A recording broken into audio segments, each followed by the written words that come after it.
such flashy kickers. They really are.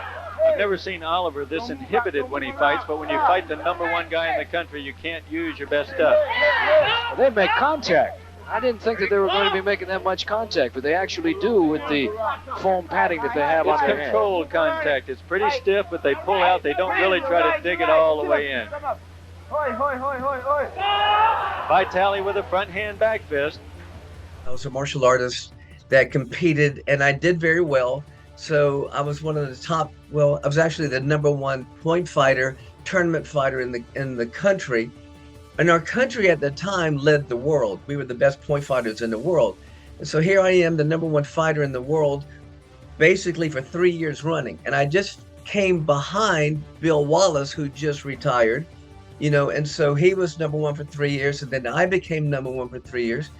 During this time, it was such a phenomenal time in our history. It's no longer this way, but we had magazines, karate magazines, that followed all the martial artists. They wrote articles, they did stories, and they, more importantly, they put us on covers. So like at one time I was on like 13 different covers.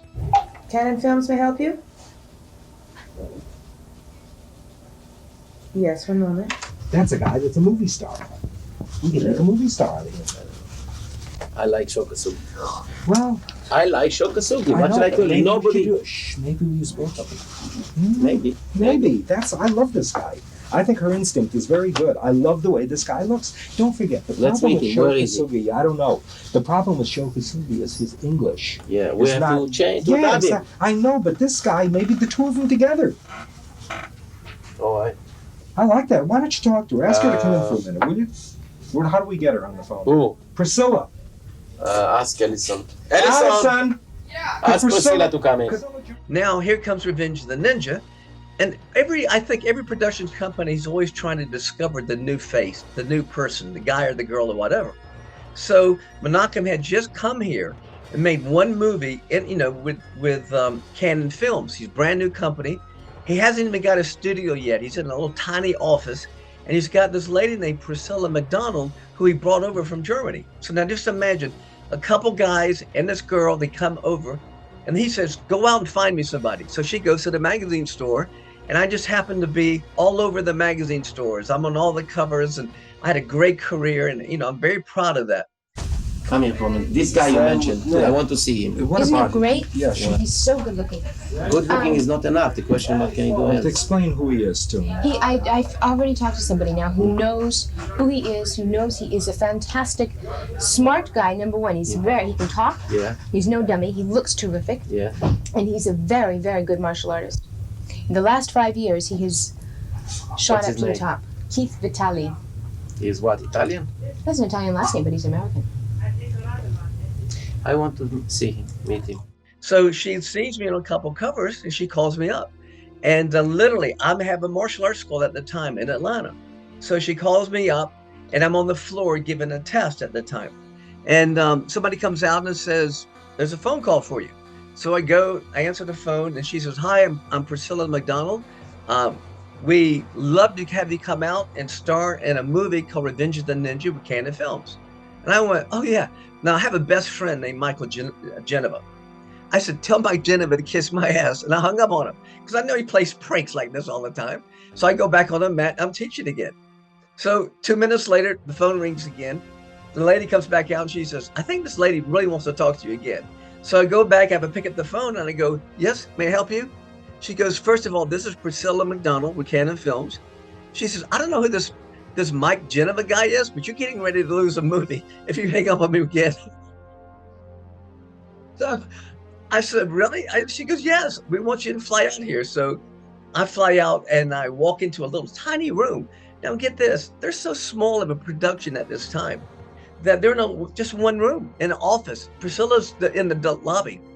The next room over there, doing pornos in the next room over there is 6464 Sunset Boulevard. I remember it because I'm from Atlanta. For me to say all this, so I come in, and Menachem comes out and he goes, "Hi, Keith, I want to make you a star," and he starts all that stuff, So anyway, that's how it started. But it was based on years of hard work and competing around the country and the world, and I was so fortunate Now, no longer do we have the magazines. They just really quit they don't follow the martial artists anymore. They don't put them on magazine covers.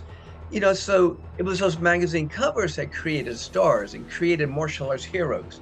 So I was very fortunate because regardless of what movies I would make, be around the world, people would know who, martial artists anyway, would know who I am because they had the magazines.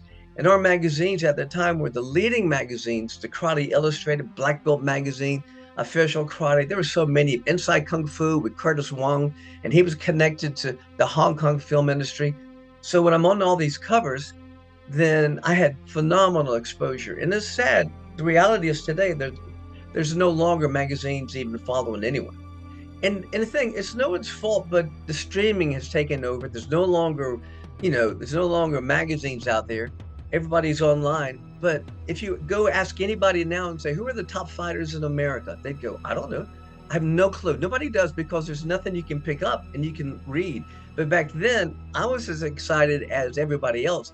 I couldn't wait. Every month I'd go into, just the bookstore and they have all the magazines laid out and all the sport karate and all everything else. And I pick them up and go, oh my God, I'm on the cover. Or, oh my God, man, it's got a big story, those kind of things. And the first time I was rated, I didn't even know, I'm picking up the magazine. I went, oh my God, I'm rated. And it was kind of weird. It's ironic. I'm very competitive.